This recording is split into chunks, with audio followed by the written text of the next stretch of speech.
So first of all, just welcome to everyone. This is our Nonprofit Network Third Thursday Roundtable call where we get a group of nonprofit professionals together and talk about issues and concerns and sometimes just some general training topics for some of our local nonprofits, which is supported by the Southern Illinois Community Foundation. We are going to try to move a little fast, a little quick today. If you saw the agenda and you saw the flyer that went out, we have Sarah Rice with Forefront, who's going to be talking about grant resources. And I know this is important to all of us in the nonprofit sector. And so I wanted to make sure that we gave her plenty of time to go over her presentation and then for you to be able to ask questions and get some answers to some of those questions. And there was just a lot of information to cover. So we wanted to make sure we gave her plenty of time. We still have a few people coming in. So I want to make two quick announcements before we get started. Again, if you don't know, Nonprofit Network Third Thursday Roundtable is hosted the third Thursday of every month. If you have suggestions or ideas on things that you'd like to learn more about, you can send us an email at info@sicf.org. My name is Michelle Snyder, and I'm the program manager for a few different programs within the Southern Illinois Community Foundation, including Give SI, as well as a new program that we're going to be introducing. And I want to talk about that for just a moment now. And we'll be highlighting this on our website and on Facebook. So you're going to be the first to know about it. And hopefully there will be some opportunity for you to be able to suggest and send this application to some of the people that you know in your organizations or just in your sphere of influence. So we are starting a new program called the Southern Illinois Leadership Institute. And this program is designed to create a pipeline of emerging leaders in both the African American and Latinx communities to support our local nonprofits. So really what we want to do is create that pipeline of individuals who know everything there is to know about nonprofits by the time they're done with these sessions, to be able to join boards of directors, to be able to be executive directors, or just be influential in the nonprofit sector in Southern Illinois. So we are really excited. It's going to be an 8-month session, but you're going to meet once a month. And so we are opening the application. Byram is going to get that application open today.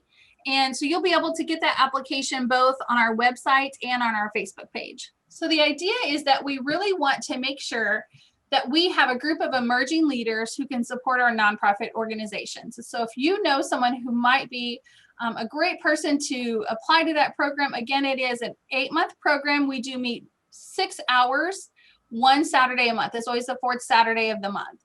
And we'll have a graduation at the end of that. It's kind of, if you want to think a little bit about Delta Leadership Institute, it's kind of a smaller version of that, where we're able to get together with 15 attendees who are going to learn everything from grant writing to the legal aspects of board of directors and nonprofits, everything from accounting to fundraising and how to submit a 990, all of those things that you need to know about when you join a nonprofit. So we're really excited about that. And again, we're going to be opening that application up. So feel free to join us. I think we're going to get it out today, Byram said, on the website, and then we'll put it on Facebook as well. If you know someone that you want me to share the link with, I can do that if you send me a quick email. And then we tried to do this last month. It didn't work out so well. So we're going to try it again this month. And we are doing a nonprofit 60-second highlight. And I have asked Mike Tyson to do our 60-second highlight for this call. Mike, are you available? Yes, ma'am. So Mike, you have 60 seconds to tell us everything we need to know about your organization starting now. All right, no pressure. My name is Mike Tyson. I am the founder and director of Take Action Today. We are a brand new not-for-profit that launched last year in the Southern Illinois area. Our service area includes Williamson, Jefferson, Perry, and Franklin counties. And what we are is we're a recovery community organization. And what we do is we help to address substance use and homelessness in Southern Illinois. And we do that from a lived experience perspective. Everyone in our organization has been affected by substance use and homelessness at some point in their life. And that just gives us an authentic perspective to help work with people. We apply evidence-based practices along with faith-based principles to help connect with people to provide services like recovery coaching. And we are also developing recovery housing and sober living housing opportunities in our area. So we're really excited about the future. We've experienced a lot of growth. Launching last year, we have already been able to achieve 501c3 status. We are also members of the Association of Recovery Community Organizations, which is the national body that helps to ensure that we provide the level of services that we've said that we're going to. So perfect. Mike, how can people get a hold of you? You can get a hold of me at takeactiontoday.net, or you can email me at mtyson@takeactiontoday.net. We also have a Facebook page that we're very active on. Take Action. Thank you, Mike. Take Action Today joined us for Give SI this year, so we were really excited to have them, along with 80 other nonprofits. And so we just try to highlight those nonprofits as much as we can in everything we do. And so thank you very much for that, Mike. So I'm really excited to get started with Sarah, because I attended a Forefront membership orientation and was just, really amazed by what they have to offer. And so just in complete transparency, what brought this about was Forefront has been trying to work in Southern Illinois for a while now. And so we've partnered with Forefront, and we are really trying to move that partnership forward to have all of these services that Forefront offers available to all the nonprofits, which they currently are available if you wanted to sign up with Forefront. But we are trying to strengthen that partnership. And as part of the nonprofit network, we are working with Forefront to determine if there's a way that we can move forward together to offer those services to all of our nonprofits. And I know Joni, I saw her log in. I know Joni went through the same member orientation that I did. And so it was a great time. And so there were a lot of things that Forefront was offering that I wasn't aware of. And I thought this is a perfect opportunity for us to introduce that to you and what some of those services are. And so we have Sarah Rice with Forefront, who's going to go over some of the items that we covered on the agenda. What are the basics of grant research? What is an ICAT assessment? What is a wealth study? And how you can really manage some of those grant resources and how you can actually have access to those. So if you want to change your view to speaker view, that might help a little bit. But Sarah, if you want to go ahead and get started, if you have questions, feel free to type them in the chat. We can go over those both during Sarah's presentation, and then we can also have a Q&A session at the end as well. All right, well, thank you very much. So my name is Sarah, I'm a librarian for Forefront. I'm going to go over a little bit of what Forefront is as an organization, then kind of about prospect research tools in general, and then our presentation of the kind of top 10 things to know about grant searching. So hopefully that'll hit a lot of highlights. I am going to share my screen at this point so that you can see some slides for this. All right, so Forefront is a statewide member organization. We started out in Chicago back in the 70s as Donors Forum. So we've been trying in more recent years to expand our membership, our reach, our support to the entire state. We are an association for nonprofits, grant makers, and the various nonprofit advisors. So we're also one of the few organizations in the country that does that, houses all of those groups together. It's far more common to find associations that are just for grant makers or just for nonprofits. So that makes us a little special in the kind of services we're offering to try to get everybody at one table for networking, for programming, for capacity building, and all of that. So for me personally, in the library, we are technically what is known officially in library terms as a special library. It means our collection is specialized, in this case, focusing entirely on the nonprofit sector. Foundation Directory Online is one of our major databases for looking up information about foundations and potential funders for nonprofits. And in fact, the publishers of that database are making a slightly tool light version of it currently freely available. So if anybody wants to search that database themselves, you do not currently need to be a Forefront member to get any kind of information from it. The essential version is actually free to access. So you can email us, or actually if you're in Southern Illinois, the Carbondale Public Library is also a member of the information network that has access to these tools. So you might also be able to go through them. I don't know if they are currently open at all to the public. We unfortunately are still physically closed, but there are ways to access some of this information online. And I always like recommending Candid Learning's website, learning.candid.org. It has other kinds of training information, articles, self-paced video learning, that sort of thing. Some of them are at a cost, but others are free to access if you just create a login there. Right, so moving on to kind of prospect research tools broadly.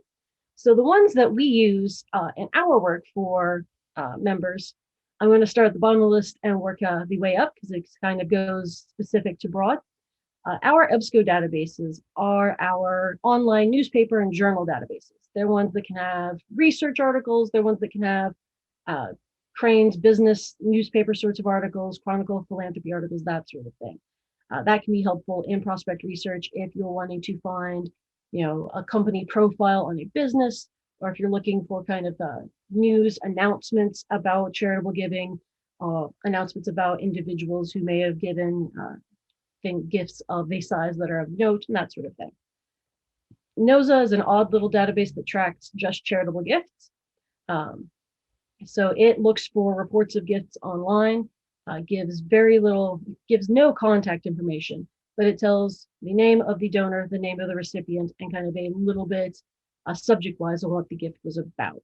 So that can help, especially with kind of smaller businesses or other kinds of organizations that might not have a full-fledged foundation connected to them, but still do charitable giving in their community, as long as there are records of it online. That is one of the downsides of a lot of the online research tools, is that information isn't online. It is basically impossible for it to find it, but that does fill in gaps for a lot of people.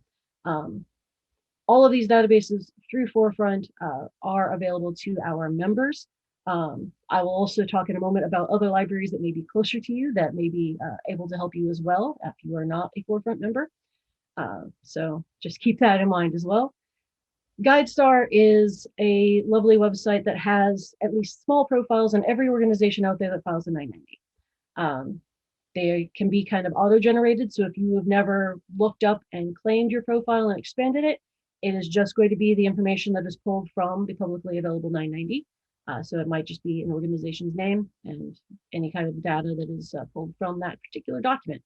However, it is one that some funders will use to find new potential organizations to donate to or to work with, just because it is very easy to search kind of geographically where nonprofits are located, subject areas that nonprofits are working in, and that sort of thing.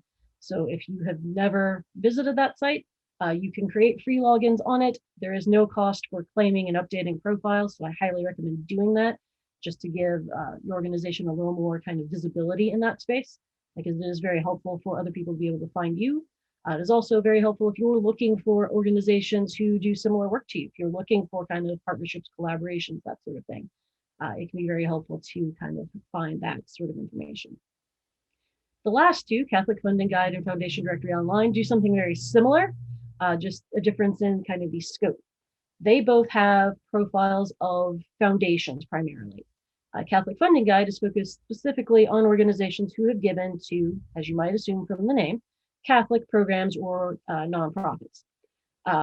We tend to recommend this a lot to organizations that are religiously affiliated, especially Christian religiously affiliated, just because even though it specifically looks at just those who have given to Catholic organizations, a lot of foundations that are open to religious giving to one denomination are frequently more open to giving to others that are affiliated with other denominations, at least. So that is kind of a helpful thing there. It also, because of the scope, tends to have a higher prevalence of small foundations. There just seems to be something where smaller family foundations, that sort of thing, might be more likely to be giving to religious causes than some of the larger ones. If you look in Foundation Directory Online, a common sort of limitation for a lot of foundations is not giving to sectarian purposes or not giving for specifically religious programming. And sometimes they'll even go so far as to say it does not give to religious organizations at all. So Catholic Funding Guide is a way to look at organizations that do. So it is not the most user-friendly database. If you are ever able to search it, it is one that has no export function, so copying and pasting is the only way to go. But it is very useful in its kind of niche sort of way. Foundation Directory Online, the biggest database on this, has thousands of profiles of foundations, is able to be searched by kind of subject area. So you can look for funders who are interested in, out of school learning with children or veteran services or that sort of thing. You can search for it by populations that have been worked with. You can look for organizations similar to yours to kind of see who has funded them if they're in the system.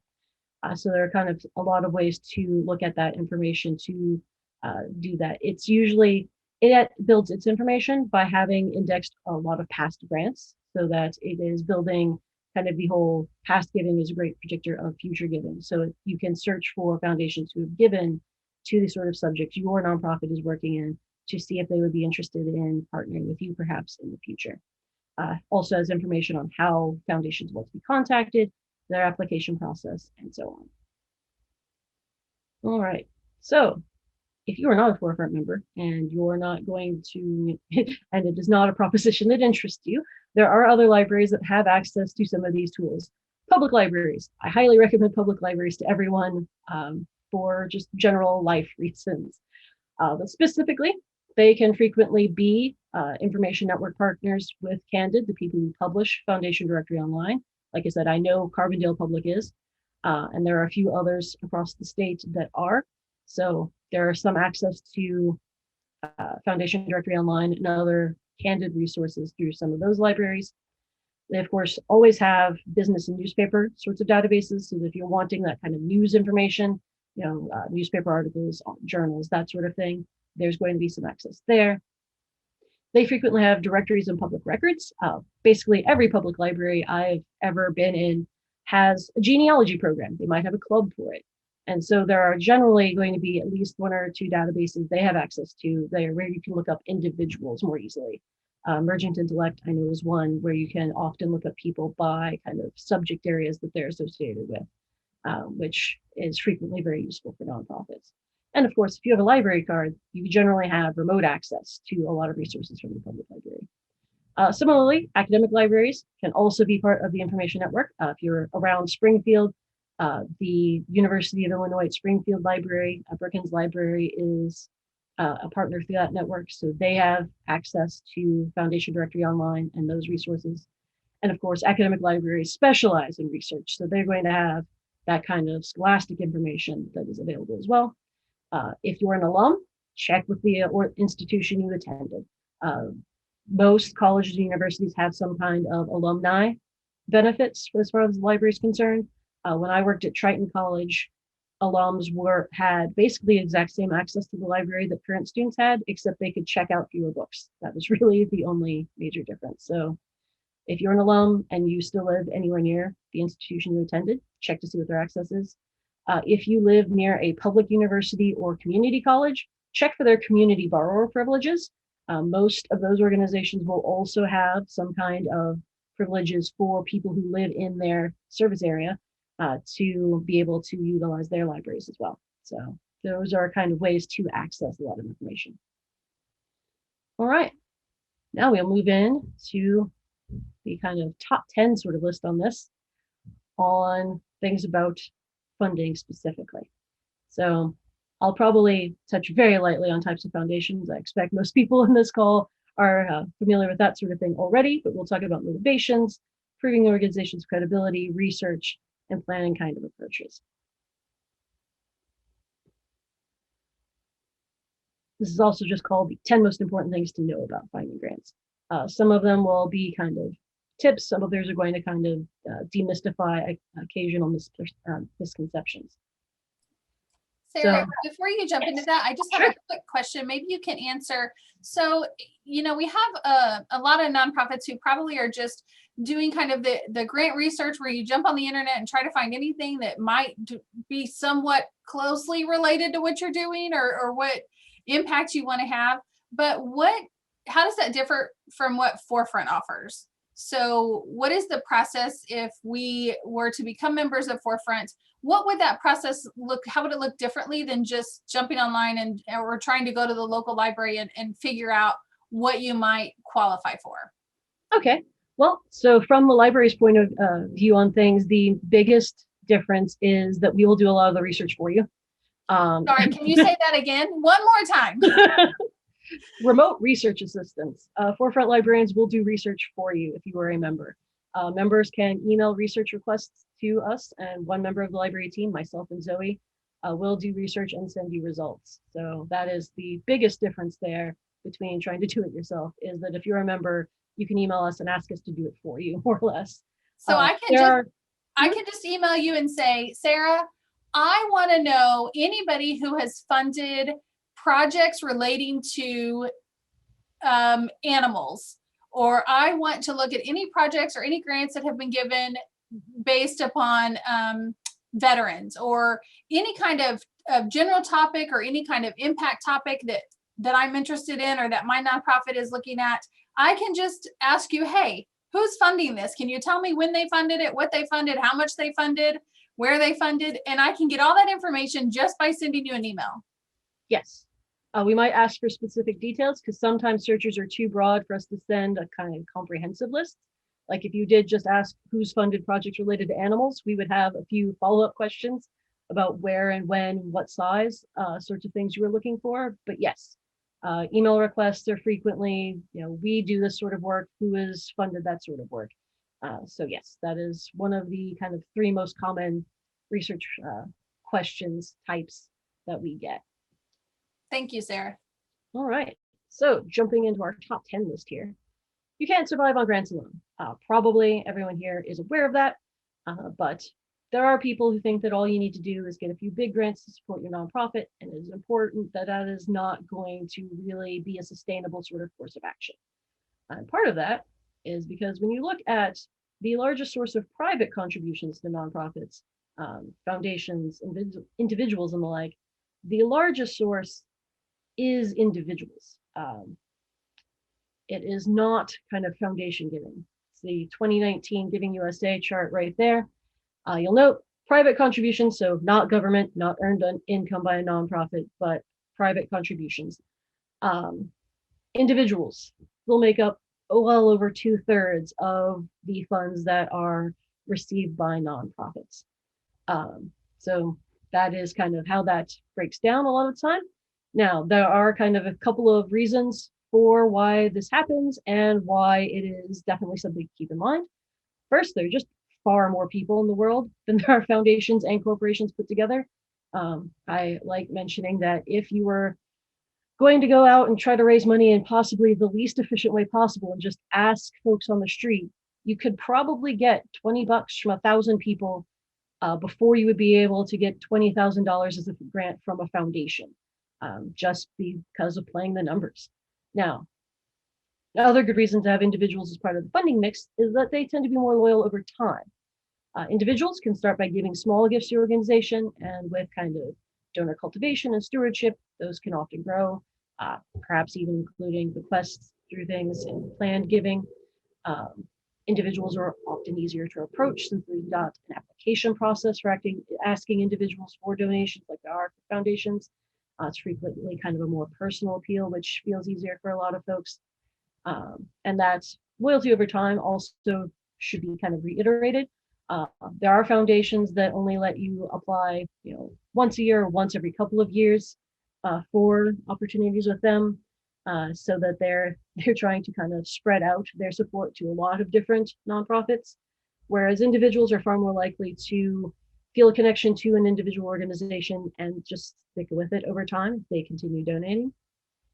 And this is not just talking about high net worth individuals. This is talking about everybody who's going to donate, small gifts as well.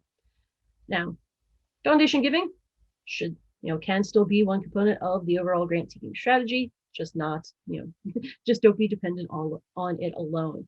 We actually do an entire other workshop that's called Introduction to Fundraising Planning that goes into that a little more in depth. But moving on at the moment, the other is kind of a truism. I know a lot of folks have said, if you know one foundation, you know one foundation. Foundations can be different sizes, have different interests, different motivations. So just knowing that you're going to have to approach each of them differently is very important that way.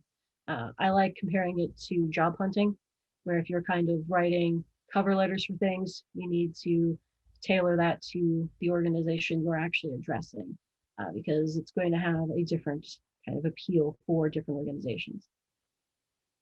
right. So this is where we talk a little bit about different types of foundations. Again, I'm not going to go too deep into this because I suspect people are kind of familiar with the idea of foundations. Private foundations, your independent ones, which include your family foundations and other kinds that are started by an individual or a small group or a family. Company-sponsored ones are tied to a corporation. Operating ones are often tied to something like a hospital or a museum or a library or a university. All of these file 990s, have to disclose their gifts, have to give a certain amount of money away. So they all have something in common, even if they differ sometimes in their motivations. About that needing to give money away, private foundations are regulated, required to give away a minimum of 5% of their prior year's assets. Now, that can be averaged out over a little bit of time because accounting is a very complicated field. There's, of course, also a large conversation going on in the philanthropic sector about whether or not that number is a good one, but that is what it is currently.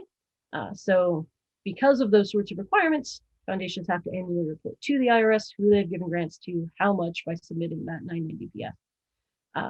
That's also part of why a lot of foundations require you be a 501c3 or the kind of charitable, officially recognized charitable organization, because that 5% has to go to officially recognized charitable organizations.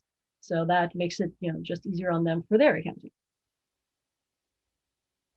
All right. Other types that aren't your private foundations: direct corporate giving programs and grant-making public charities. Corporate giving programs versus company-sponsored foundations are kind of an odd thing to think about. Company-sponsored foundations are legally independent from their corporation. They're tied to it by name, often by board members being serving both organizations, but they are legally independent. They file their 990. They follow the rules of a foundation. Corporate giving programs are kind of a department within a business. So they are not a separate entity. So they do not follow the same sorts of guidelines as a foundation. That can make them a little more difficult to find out information about. They're often more reliant on the company's annual reports or their information about corporate social responsibility, or other things where you're just looking for the thank you of gifts, the databases like NOSA that I mentioned earlier. We also have another entire little workshop that is an introduction to corporate giving. Now, public charities, often also called public foundations, supported substantially by contributions from individuals, corporations, and foundations, much like operating nonprofits, rather than an endowment from just a few people, like is generally the case with a lot of private foundations. So they receive funding from a variety of sources. Best known grant-making public charities are generally your community foundations, foundations that make grants for the charitable purpose in a specific community or region, as our hosts here are well aware. Of course, around me, Chicago Community Trust is one of the best known organizations around here for that sort of thing. Public charities can also be population or issue focused as a foundation, though. The Global Fund for Women is a public charity. The Michael J. Fox Foundation for Parkinson's Research is a public charity. So these are ones that might be focused on one group of people or one kind of area of interest. Now, corporations can also set up public charities. The Avon Foundation for Women, clearly tied to Avon. So companies can be found in a variety of places here as well. All right, so going back to talk about funder motivations. This is often tied to the types of foundations because there are some things that are common amongst the various types. Private foundations, since they are often started and more closely tied to an individual or a small group of people, want to fulfill the philanthropic goals and interests of those folks. That can be a variety of issues, though. It's very important to investigate foundations like that, because saying that something is the Smith Family Foundation doesn't really tell you much of anything about what they give to specifically. Whereas, Michael J. Fox Foundation for Parkinson's Research is pretty clear what it is they're supporting primarily. So that can be a very important sort of thing. It also can cover issues that you might not necessarily assume go together, just because they were issues that different family members felt very passionate about, or that a singular founder felt very strongly about as well. One of my favorite examples is the Arcus Foundation, which is in New York. Their mission statement says that they fund all kinds of areas related to LGBT equality and conservation of great apes. Those are their two focuses, which would not have necessarily been my guess if you told me either of those and asked me to guess what the second one was. But that is kind of how private foundations frequently are set up, is they have a set of interests. With company-sponsored foundations or corporate giving circles or any kind of giving vehicle associated with the company, there tends to be a lot more focus on visibility and enhancing their image, as well as any kind of philanthropic interest. They want to be seen as a good company, a responsible company that is good for the community they're in.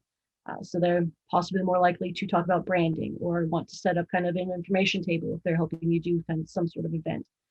Those are kinds of things to expect with a lot of kind of business related giving.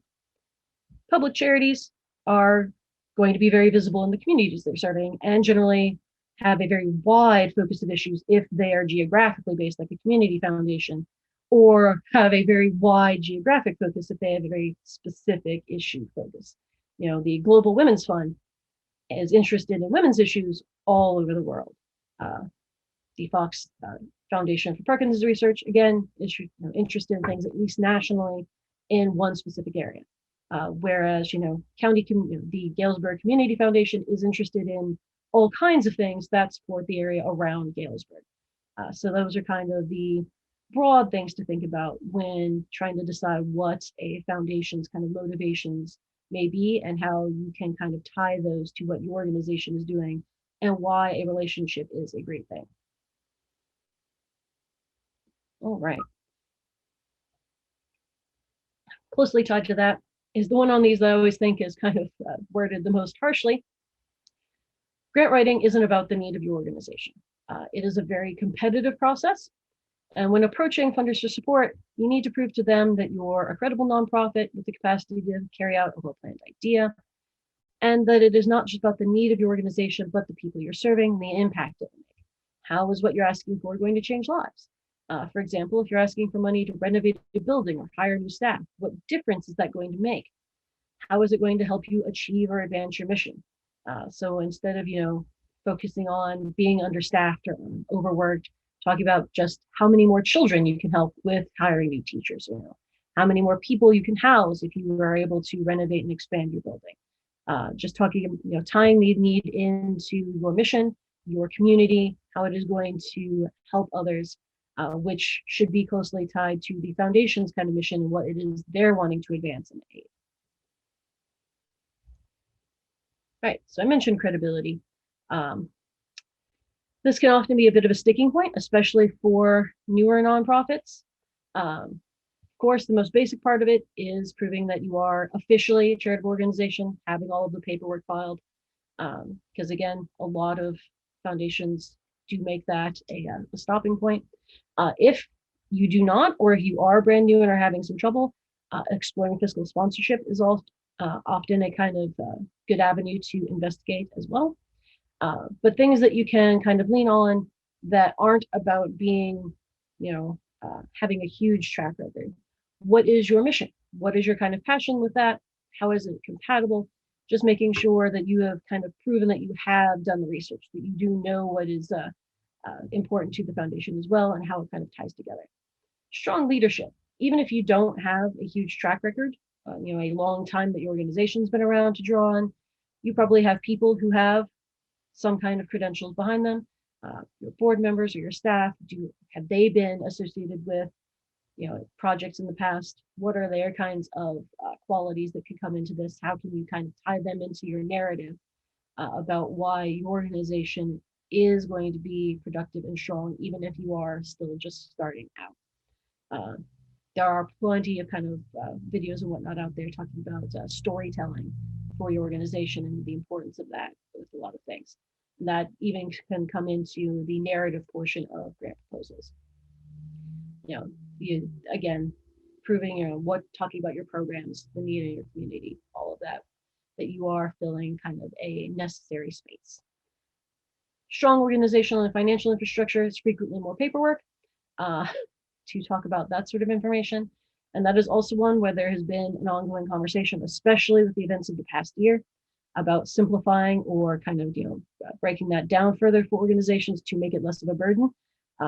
So especially if you come across something that asks for an audit, and those are expensive, being able to contact Foundation, any kind of information they have about, asking for assistance with the application process, to say, hey, is there something we can substitute in? Is there other kinds of documentation, other kinds of information we can give you if you don't have a particular piece that is asked for? All right, doing your homework first. Mentioned that a little bit ago. This is like doing your research before you're applying for jobs, before you're writing for cover letters. When you're seeking a grant, you should know as much as possible about the particular foundation you're planning to approach before you approach them. This one is extremely closely tied to our next one. This is in part because the one-size-fits-all approach does not work. To be effective at finding grants, create an individual strategy for your potential funders, tailor your proposal around who you're approaching and why. We heard from someone once who sent out something like 100 applications that were all basically just identical. They'd sent out these proposals that were all just copied, and I don't think they heard back positively on any of them, which just makes it feel like a very sad waste of paper at that point. It's clear a lot of times if you're doing something as just a form letter, that is a form letter. So taking the time to tailor things to make sure that there is a personal approach. You can certainly have bits of information that are common. If you're going to be talking about, XYZ, having kind of a template saved, but make sure that that is tweaked, that is personalized, just because that is frequently something that is going to be easier to catch funders' attention than something that is just kind of standard and, faster to send out. All of this is to try to help you kind of find the right match, the most kind of essential part of grant seeking. You're looking to establish something between the mission activities of your nonprofit and the philanthropic mission and funding interests of the foundation you're approaching. The ultimate goal is to create a partnership between your organization and the funder that can help solve problems, address issues that both of your organizations care about, and hopefully to create something that is kind of long lasting. Sometimes things are just going to be a one-off, but creating a partnership can be something that can be built on for many years, even if you are not getting a grant every single year from an organization.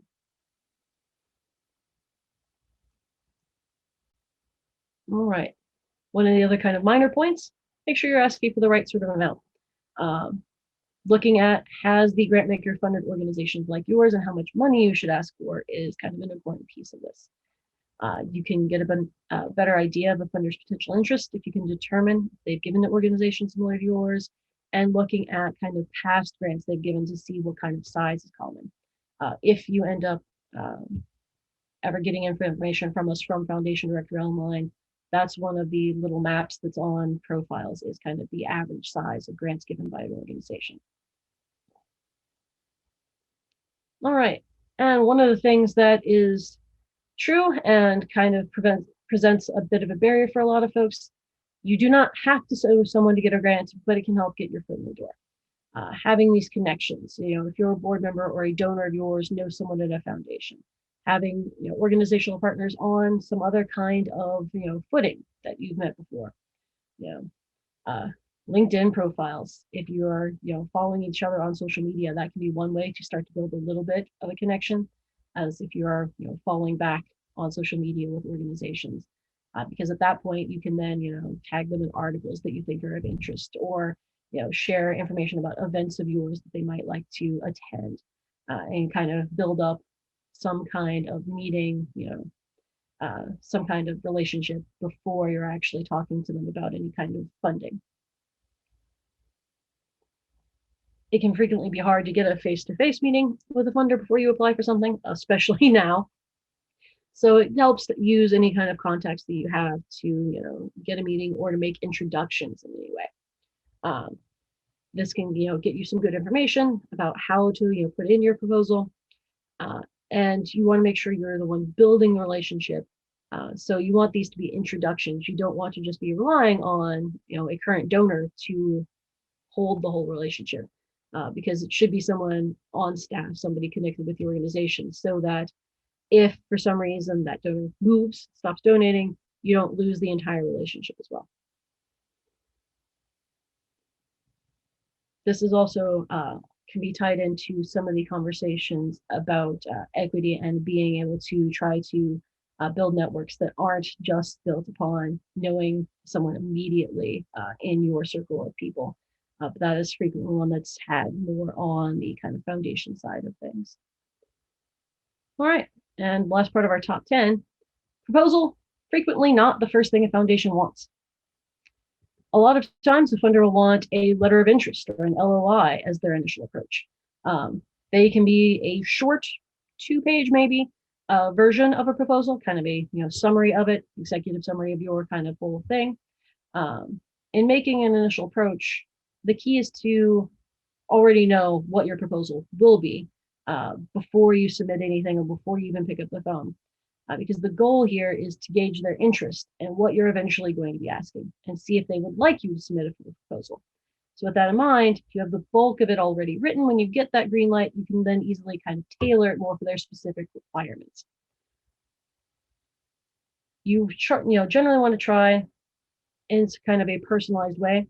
Phone calls are good. Sometimes personal emails are, especially if the foundation has a do not call us please, which happens sometimes. If you are given a choice for the initial approach by a funder, use the most personal one. It's better for kind of building a relationship. There are things that people just kind of assume, voice to voice, that are lost when you're looking at text. Now, when making a phone call, having a face-to-face meeting with a funder, you'll want to have, an executive summary, some talking points, so that if they're interested, they'll have questions. You want to be able to have answers for them. You want to be well prepared. Know who you're talking to. If you can find out who program officers are, if you can find out people who are good to contact from foundation's website, from LinkedIn, from any kind of information about the organization, to find out who it is who might be the best person to contact, and then keep it brief and to the point. This is not going to be really this is an initial approach. It's not the funding call. You want to respect their time. You want to be prepared. You want to grab their interest and have them ask for more rather than having them want to hang up the phone. So being able to keep it brief is an important thing there. All right. So our key takeaways, and I also do have a short handout that if people want kind of a short summary of this, I have. Or if people want slides, I can send those as well. So kind of the key things here, being able to know your organization, be able to prove that you are an official organization and what your kind of passion and your mission is, finding the right fit with grant makers, focusing on their motivations and interests and how those line up with yours, so you can kind of show them what their return on investment will be, and always be prepared. I kind of want to put a musical sting in here from The Lion King, but that would be tonally inappropriate. So that's kind of the whole spiel there. Once you've found a compelling match, make a convincing argument based on what is in it for them and all of your constituents. All right. So thank you very much. You've been an extremely attentive audience. I will look at the chat. I know someone mentioned what the Carbondale Public Library's hours are. So yes, someone mentioned that they're open via appointment only, hour and a half at a time. So you can definitely see how busy they are about contacting them.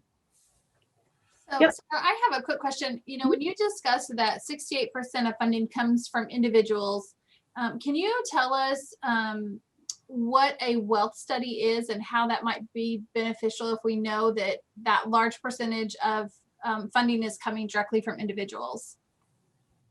Oh, are you talking about individual wealth reports? Yes. Okay.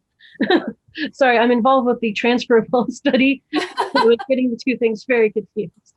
One of the things that is a service that we provide is focused on individuals. It's through a database called Research Point. And so if you can send us a little bit of information about a person, and this is again a service for forefront members, their name, their city, state, and zip code, we can try to look them up and send you back a short profile of them. The amount of information on an individual varies pretty widely. Some folks will just have nothing come up because there wasn't just anything publicly available online for the database to be able to look for. But for other folks, you can see, sometimes who spouses are, confirmed kind of ownership, land assets, little kinds of, occasionally, frequently for people who work at universities, it seems like there'll be a short bio. Sometimes it pulls out codes from a different kind of system called Mosaic that will give kind of interest levels of individuals, some of their other charitable giving. It unfortunately recently stopped being able to do political giving. So past political giving can be included. However, the FEC's rules changed on that a little while ago. So if you're wanting to look at political donations, you do need to go use the FEC's database directly. But that is a publicly available database, so you can definitely do that. But past giving is still in there. Past and charitable giving that is known about is in there as well. We like mentioning that it's not comprehensive because the computer tries to use an algorithm to be certain of results to a certain degree. Like my compatriot Zoe gives to this fat conservation organization that's in, I believe, Florida.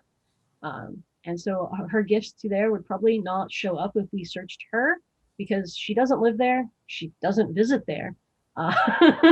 She didn't go to college there. So it's a little random that is an organization she's kind of heavily associated with. So there are some caveats with it, but again, it could be kind of a good place to get some information about, assets and relationships and past giving for an individual. I thank you for stopping the share. I did not need to still be here. Yeah, I thought it was easier to see you. And I have two questions. And actually one is a comment, and just so everybody understands, you mentioned the transfer of wealth study. And that is something that the Alliance of Illinois Community Foundations, which SICF is a part of, we went together and along with Forefront and a couple other groups went to pay to have that updated for the state of Illinois. The data from that is just now being finalized, and we're expected to get our first look at it in March. Once we have it as SICF, that is something that does become available to people in our region. Through the nonprofit network is how we intend to share that. And we will do another training session just specifically on what the transfer of wealth study is. It's been about 15 years since this has been updated for the state of Illinois. So we're expecting to see a lot of really good information out of that. But I appreciate you mentioning that because it is something that is coming available, but we're just a few months away from that information. The other thing I think. Sorry, Byron, what is the benefit to nonprofits when we're sharing that study? What are they going to get from it? Well, it was not a cheap study to do, and I can't remember the group that did it, but there was a professional group that went through and studied this throughout the state of Illinois. It will provide mapping and drill down, so not only you could look at it as a state as a whole, but you could look at it by region or county, or even down to like the size of a city or something like that, to talk about what the expected transfer of wealth is going to be over the next 10-year, 20-year period. And that means basically, as people pass away, there's going to be estates that get handed over, and understanding how much is heading that way is a big part of planning for fundraising and planning for your long-term planned giving that can come to benefit your nonprofit. So if you have a donor that is in the middle of their planning for their estate, then you can provide them with the information they need to maybe include a gift for you as part of their estate planning. So there's a lot more training. I only know just the very top of it. And I was digging into the last study and then realized this was not worth spending a lot of time because the data was so old. And so when we had the opportunity last year to come together as an alliance for the whole state to get it updated, that helped spread the cost. A $100,000 study, it helped spread it across a lot of community foundations throughout the whole state. And that's a very great way that we were able to share that cost. The other thing, Sarah, I wanted to go back to as well, and Michelle had even asked, was asking a little bit, and making the point that, you can go and research stuff on your own, or you can call the librarians, and you guys are doing this on a regular basis, researching it. And one of the things that I learned from you a while ago is that when you're doing searches, it's important to understand, I think the term is taxonomy, and could you talk about that for a second? Because that is so important when it comes to learning how to research and find the right information.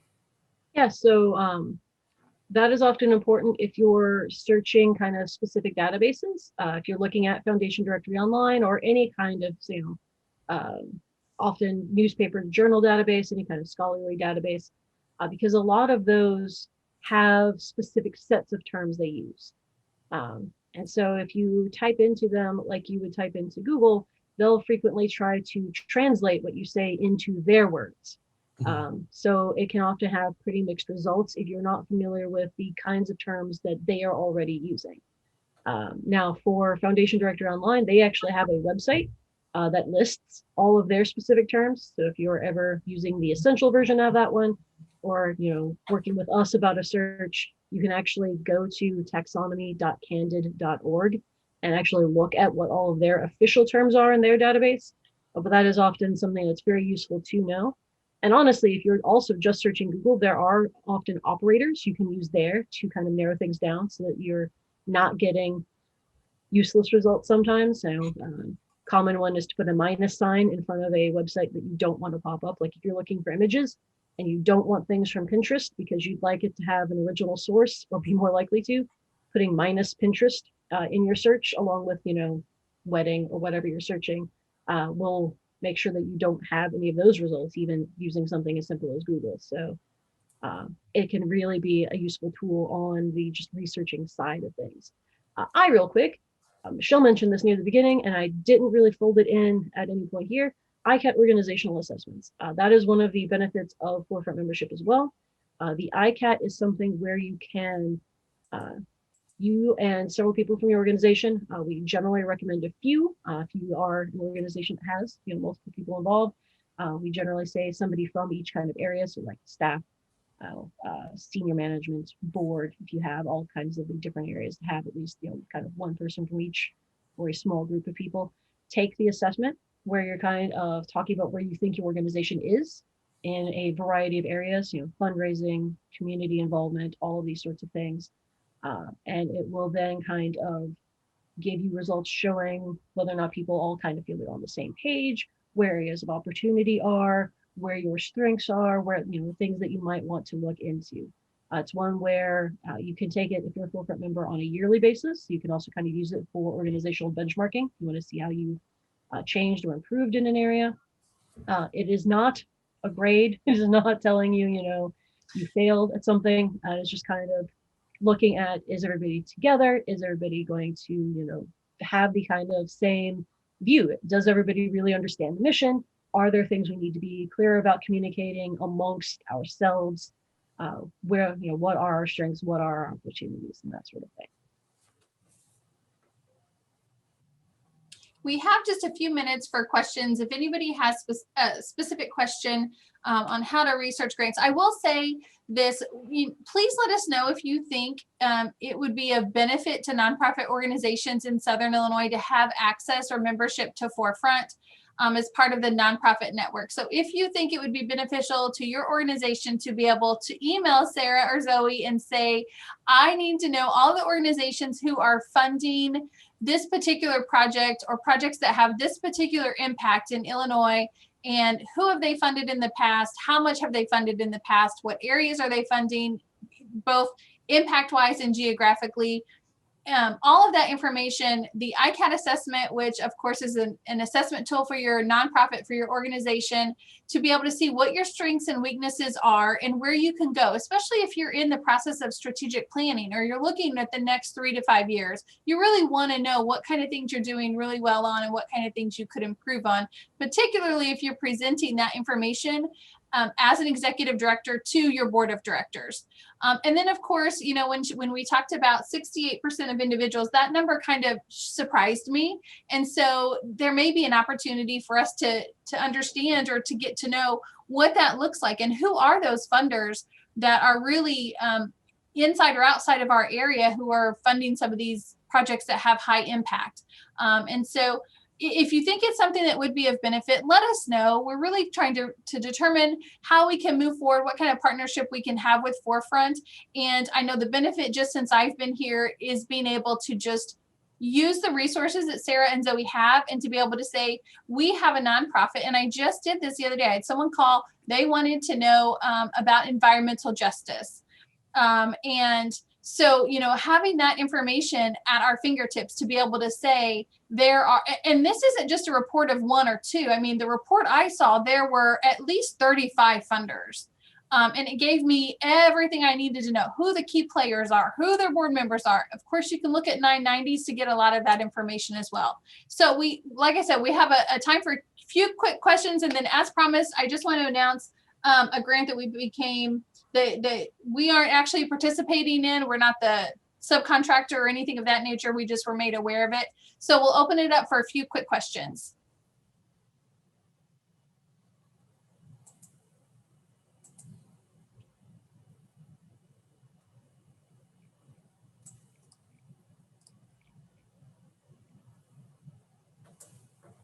It's not always bad if it was thorough. I think, there's a lot of topics that we really want to kind of dig into a little bit more, for sure. And I think this will help us decide what those topics are.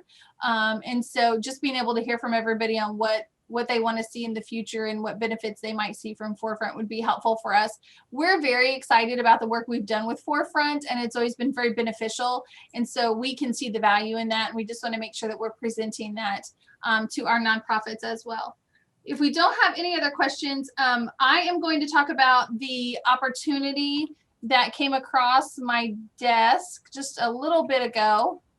Let me just pull it up here so I can actually take a look at it. So Blue Cross Blue Shield of Southern Illinois has opened their application. They have $1.5 million in COVID-19 relief funding, and they are going to be opening the application for 5 different focus areas.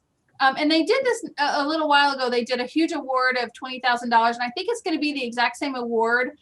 So it's $20,000 grants to 75 different organizations. So 75 organizations will receive $20,000. And again, it's to kind of 5 critical areas that they're looking for, which includes food insecurity, vaccine, and some other COVID-19 related funding. The application will open on February 15th. So here's the great thing about being part of the nonprofit network. Anytime we find out about grant opportunities, we're going to start sharing those with all of our members. So if you participated in Give SI, guess what? You're automatically part of the nonprofit network. You had to be part of that network to participate in Give SI. So anytime we run across a grant opportunity that we think everybody might be interested in, we're going to start sharing those with you. And so I'll send that information out to everybody. It's a really quick turnaround on the grant application, but if you have any questions about that, you can definitely reach out to Blue Cross and Blue Shield. They have a local representative that can help with that as well.